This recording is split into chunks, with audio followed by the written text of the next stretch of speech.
to park that and get you to a lovely piece we recorded just a couple of weeks ago with Don Goodwin. Of course, the really sad news came out of the passing of Verry Elleegant and her foal, and we thought it was timely to go and visit her breeder in Don and catch up on all the great memories she provided. Not very often I sit out here without a beer or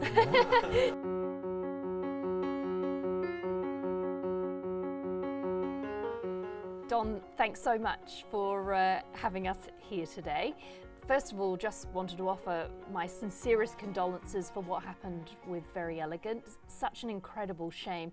It must have been really hard news to take. Oh yes, well, anybody that has a horse like that and is a horse person, you lose a horse like that, it's just gut-wrenching really, even though we didn't own any of her at that final stage. You can see here in your beautiful home that it's really a shrine to Verry Elleegant. There's amazing pictures everywhere.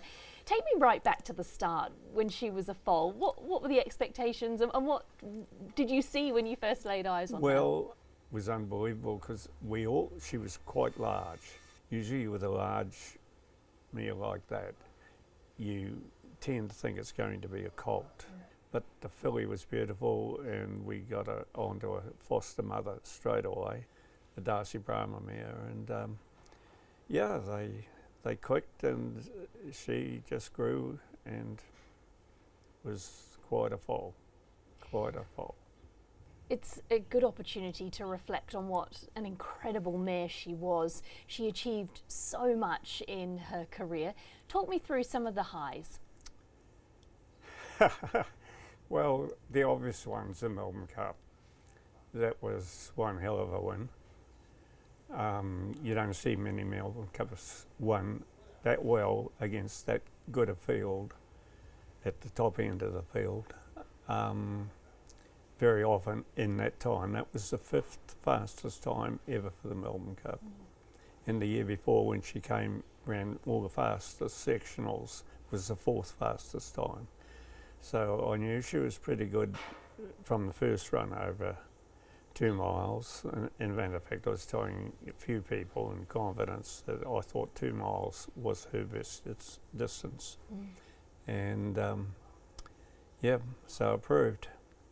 On track, probably for me, was Winx's final race day. We ran in the Oaks and won it. And we were always going to win it, but that's easy to say now, but it was Australian Oaks, Randwick, and she won it, and that got Chris Waller his 99th Group 1. Next race out was Winx and the Queen Elizabeth, and she won it, and it gave him his 100th Group 1 and Winx's final race, so that was pretty special. The race that's been named in her honour, that must be really special for you to have that legacy live on. Oh, enormous amount. She was a champion. She won a lot of those Group 1s in tight finishes. The finish to the Caulfield Cup that she won, that was the winner of the English Derby she beat. No mug. And that's what James said in his reflection on her, wasn't it? Her toughness just took her so far, and you must have seen that. Oh, I think it was the George Main.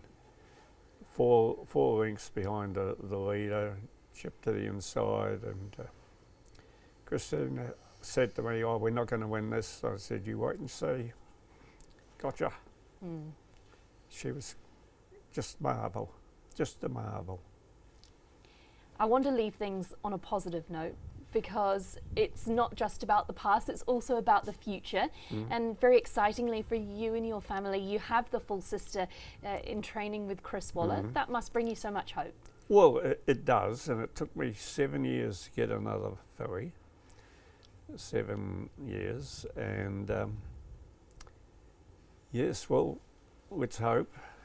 That's all you can do, but she's doing everything pretty correctly now. She is pretty tough, this one too, but she seems to, just watching it in early, without pressure on, she carries herself a little better. and Verry Elleegant was a bit rough around the edges. So for you and the family, that's really something to look forward to, isn't it? Having her with Chris Waller. Yes, it is. It is. She's turned out now for a little while, and they'll bring them back through his system there, which seems to work pretty well, doesn't it? Yeah. So it'd be nice to get her to the races with James McDonald on her back and see where we go. But we'll wait and see, because I've been around horses a long time, and getting one good one, you're lucky. Getting two of them, you just don't even think about it.